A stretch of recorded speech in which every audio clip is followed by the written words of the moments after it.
Düşmən Çay qoy. elçisinin qarşısına soyuq çay qoyur. Soyuq çay da həqiqi mənadadır. Deməli, 1 ilə bərabər 2 də həqiqi mənadadır. Şirin tələbələ illəri. Burada məcazidir. 3-ü çıxdıq. Biz düzü tapırıq. Çünki şərtdə bizə uyğunluqlar deyir. Məcazi mənada işlənmişdi. İsti hava tikintidə gedən işlərlə gedirdi. İsti hava həqiqidir. Bu həqiqdir. Bəli, istirahət günləri burada insan dalğası, insan dalğası Bu məcazidir. məcazidir. Ay, sağ ol. Demək Cavab 1, da 2, 5. aferin sənə. C D variantı. variantı. Növbəti səhvimiz hansıdır?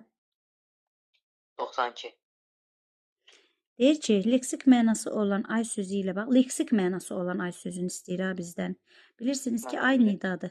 Nida olduğu zaman yalnız qrammatik. Ay olan ayda. Bu, Aylar. yəni ilin ayları mənasında. Qrammatik mənası da var, doğrudur. Bax, qrammatik mənası da var, doğrudur. Bəli. Yalnız qrammatik mənası desəydi səhv olardı. Yerinə görə kömək işlənə bilməz amma. Ay, sağ ol. Çünki bu şərtdə bizə konkret nə deyir? Deyir leksik mənası olan ay sözü. Cümlədə suala cavab verə də bilər təbii ki. Hiss həyəcan bildirir. Bu nidadır. İlin bölündüyü 12 hissədən ibarətdir. Bu da doğrudur. Deməli cavab nə oldu? 1, ondan sonra 3, bir də 5. Bir də 5. Cavab C 1, 3, 5 C variantı. variantı. Növbəti